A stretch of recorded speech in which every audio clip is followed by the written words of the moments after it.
Good morning, Luzon, Visayas at Mindanao. Muli na naman pong pinapalutang itong usapin ng kudita. Kesyo may potential daw na ang military ay mag-aaklas sa gobyerno o partikular kay Pangulong Bongbong Marcos.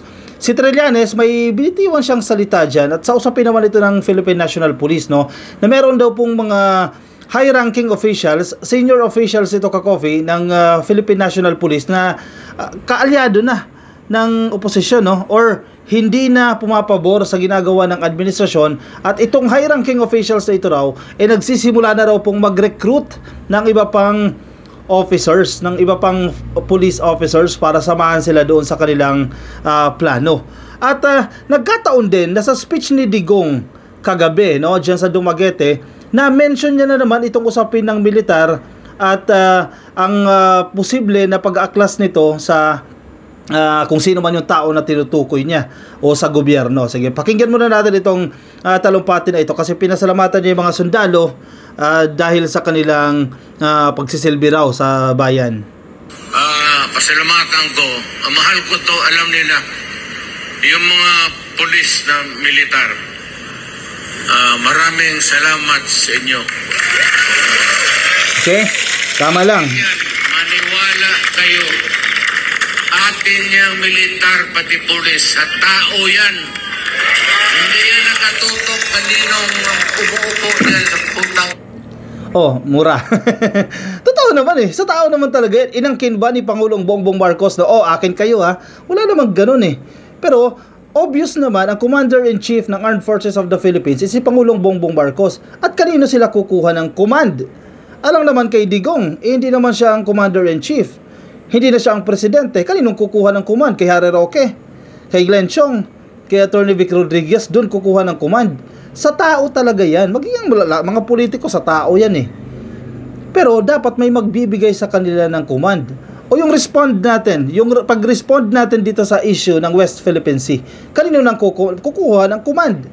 Kay Duterte, pro-China siya. Malamang sa foreign policy ng presidente, hindi mo maiaalis sa isip ng tao, sino ba ang nagdidikta ng foreign policy? It is solely the president. Tanging ang presidente lang. So ano yun? Kikilos ang Armed Forces of the Philippines, kikilos ang Philippine Navy, nang sila lang, nang hindi kinukuha yung command ng presidente. Basic ka-coffee. Alam ko yan kasi galing ako sa Malacanang. Alam mo yung mga militar pati pulis, pag luko-luko ka dyan, iiwanan ka talaga. Kudita yan. Loko na. No, yan. Pinalutang na naman nila yung ideya ng kudita. O bakit? Nag-aklas na ba? 2 years na. May nakita ka ba nag-aaklas? At dinideny ng AFP, dinideny ng PNP na may groon silang ganyang plano na mag-aklas against the government. Invento nyo lang yan eh. Gumagawa lang kayo ng issue eh. Para palabasin na masama ang presidente at ang mga sundalo mag-aaklas sa gobyerno. Naku naman, oo. Isip naman kayo ng ibang ng ibang style ninyo. Bakit wala naman possibility. Nagsalita na mismo ang ang PNP at AFP noon pa na wala silang ganyang nakikita o na surveillance o base sa kanilang intel report na may mga ganyang plano. Anyway, nagkataon kasi itong statement na ito ni Trillanes at ni Digong. Hindi ko alam kung anong dito anong relationship ng statement na ito ni Trillanes. Baka naman may punto si Trillanes dito. At sinong may kakapakanan na naman dito? Ito pagpapatalsi kay PBBM. Not necessarily kudita, no? Pero pagpapatalsi kay PBBM. Ito, nasa balita na ito ng Inquirer.net eh. O, pinatulan na nila itong balita na ito. Itong statement na ito ni Trillanes. Baka may point si Trillanes dito. Ang tanong, sino na naman ang may kapakanan nitong ouster plot na ito? Malinaw, itong mga nagrarally. Sino ba yung mga nagrarally na yan? Na paulit-ulit. Iisa lang din naman ang concern. Iisa lang din naman ang issue. Wala naman bagong argument. O, nasa Inquirer.net, Trillanes told to spare PNP from rumors of ouster plot versus Marcos. So si Philippine National Police, nadawit sila dito eh. Pinangalanan sila ni Trillanes. So nakikiusap itong si PNP na itigil nyo na kami. Wag nyo na kaming isama dyan sa issue na yan. Sa usapin na yung ouster plot na yan. Hindi ko alam kung saan nakuha ito ni Trillanes, itong datos na ito.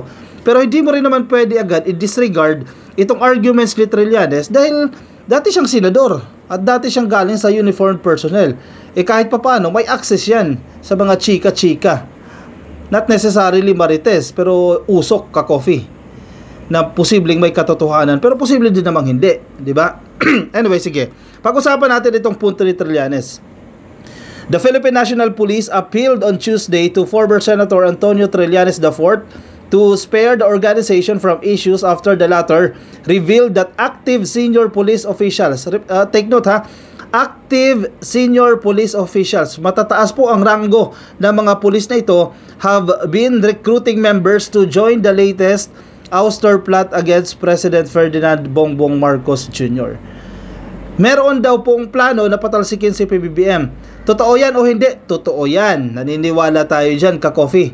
Ano tong ginagawa nila? It is part of a bigger plan. May malaki silang plano para ibagsak itong presidente natin. Yung pagrarally nila dyan, yung narrative nila, pagbuo nila ng narrative para ma-establish yung betrayal of public trust, parte ng plano nila yan. Kasi ground for impeachment yan.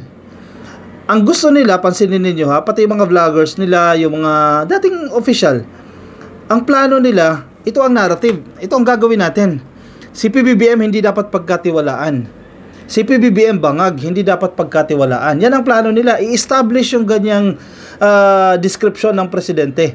Para ang desisyon ni PBBM, ano man ang desisyon niya, particularly against China, i-influence yan o affected yan ng kanyang paggamit ng pulburon. Yan ang kanilang argument yan ang gusto nilang i-establish Ibig sabihin, ang gusto nilang gawin, wag sa publiko wag kayong maniniwala, wag kayong magtitiwala sa mga desisyon ng presidente dahil siya ay bangag. Ganyan yung storya nila. Ganyan yung narrative nila, pero nabubulgar na yung narrative na yan. 'Di ba? Binubuo nila na itong betrayal of public trust nga na ikaw tao ka, ikaw ordinaryong tao ka. Ano man ang desisyon ng presidente, under the influence of illegal drugs yan. Ibig sabihin, wala sa tamang pag-iisip. Yan ang gusto nilang palabasin para hindi na magtiwala ang tao. Parte ng kanilang plano yan. So anyway, hindi ko alam kung saan nakuha ni Trillanes yan. Sabi ni Trillanes, merong ouster plot o plano, no? Binabalak sila na patalsikin si presidente. Citing PNP Chief General Romel Marbil, the National Police spokesperson si Colonel Jean Fajardo said they have not intercepted any information related to Trillanes' claim. Ako naniniwala ako may ouster plot, ka-coffee, pero not necessarily coming from the armed forces or the Philippine National Police. Ikaw, ka-coffee, nasa sa inyo yan. Naniniwala ba kayo o hindi? Ako, naniniwala ako ang plano nila patalsikin si PBBM. Malinaw yan, ka-coffee. And 200,000% tayong sigurado dyan. Ang gusto nila pabagsakin ang administrasyon, patalsikin si PBBM. Vocal na nga mismo sila dyan. Si Harry Roque nga mismo vocal na. Marcos resign. Nagrarally sila, yan ang sinasabi. Pero not necessarily coming from the AFP or the Philippine National Police. Pero ibang usapin kasi yan kapag uniformed personnel ang nagsalita Kinausap po natin mismo ang acting chief PNP regarding the issue kanina, maging ang anti-intelligence units, at wala po tayong namomonitor na sino mang aktibong pulis na involved allegedly dyan sa sinasabing destabilization plot, at wala po tayong namomonitor na destabilization plot for that matter, sabi ni Fajardo sa isang press briefing. Agree, posible wala silang namomonitor or secretly kumikilos yan. Pero again, totoo na merong ouster plot, hindi nga lang tayo malinaw kung meron nga talagang active personnel mula sa AFP or mula sa Philippine National Police. Kasi yung previous narratives din kasi ng opposition, meron. So nagkakataon, parehas ito sila ng sinasabi ni Trillanes. But we have to respect itong ruling, itong statement na ito ng Philippine National Police na wala silang namomonitor from the ranks. Ang pakiusap lang natin, yan, wala lang. Kasi hindi titigil yung mga yan hanggat hindi nila napapababa si PBBM kasi gusto nila si Sara Duterte ang mag-take over. Diyan nga lang sa prayer rally na yan sa Dumaguete, anong sigaw ni Harry Roque? Ang totoong presidente, ang tunay na presidente ay si Sara Duterte. Fake ba si PBBM? Paano siya naging fake dyan? So malinaw yung kanilang plano dyan. Sabi pa ni Fajardo, no? Ang pakiusap lang natin kay kagalang-galang na dating Senador Trillanes, please spare the PNP dito sa issue at nakafocus tayo sa pagpapatupad ng ating mandato. Fajardo likewise refuted claims that Marbil has been visiting regional and provincial offices for loyalty checks, saying that it is simply his duty as the new PNP chief. Dito naman hindi ako nag-agree kay Trillanes. Normal lang talaga mag-ikot ang bagong talaga. Diba? Bagong PNP chief siya eh. So malamang, yung mga provincial police offices, bisitahin niya yan. Normal yan. Kasi you have to assess ano yung problema, ano yung common concerns dito sa lugar na ito, paano natin ma-address yung mga problema na yan. Pangkaraniwan yan. It's part of the duty of the newly appointed PNP chief, no? She also revealed that the morale of PNP personnel is currently high under Marbil's leadership, giving current active police members no reason to join such a plot. Agree. Sana mag-sustain yan, tuloy-tuloy yan. We are not monitoring any destabilization plot, and the PNP will remain apolitical and we will always uphold our constitution, Fajardo said. Exactly. Tama lang. Aside from the ouster plot, Trillanes also disclosed that the International Criminal Court is expected to issue an arrest warrant against former President Rodrigo Roa Duterte by June or July. Ayan. Hinihintay natin yan. Kasi kapag hindi lumabas yung warrant of arrest na yan by June or July, pahiya si Trillanes dito. Yung mga taga-Caloocan dyan, tatakbong mayor itong si Trillanes. Kapag hindi nagkatotoo itong sinasabi niya, June, July, o sige, palugit, August or September. Kapag hindi nagkatotoo yan, iyari siya sa mga taga-Caloocan dyan, baka hindi na siya iboto dyan. Kasi, ibig sabihin, nagsisinungaling siya. Or hindi totoo yung mga sinasabi niyang impormasyon. Last month, the former senator also revealed that the ICC has talked to around 50 former and incumbent police officials regarding the crime against humanity complaints against Duterte. Isa pa yan. Pero pinasinungalingan na rin yan ng Philippine National Police. Kasi itong revelasyon ni Trillanes mga malalaki itong mga revelasyon na ito at magaling manginis si Trillanes. In fact, si Bato kahapon nag-init 'Di ba napasigaw si Bato? Go ahead, Trillanes. Ikaw magposa sa akin. Sabi ni Bato de la Rosa, na-G siya napipikon siya dito kay Trillanes So anyway, antabayan natin kung ano mangyayari dito sa mga aligasyon na ito ni Trillanes. Magkakatotoo ba yan? Antayin natin, Ka-Coffee. Ano sa tingin ninyo? Ako naniniwala ako, honestly, Ka-Coffee, merong destabilization plot and very vocal ang opposition dyan. Meron talaga. Ang hindi lang natin tiyak dyan, meron ba coming from the AFP or from the Philippine National Police? O kayo, anong say ninyo, Ka-Coffee? Naniniwala ka ba na meron? Sige, comment ang yes kung meron at comment no naman kung hindi. At malinaw naman, Ka-Coffee, kung sino yung nasa likod ng destabilization plot na ito. O siya, sige. Ako yung magpapaalam na sa inyo, Ka-Coffee, yung mga Ka-Coffee natin na nakatutok sa atin dyan sa Facebook. Pasuyo na lang, Ka-Coffee, baka di pa po kayo naka-follow or naka-like sa ating Facebook page. Yan, click lang po. Like.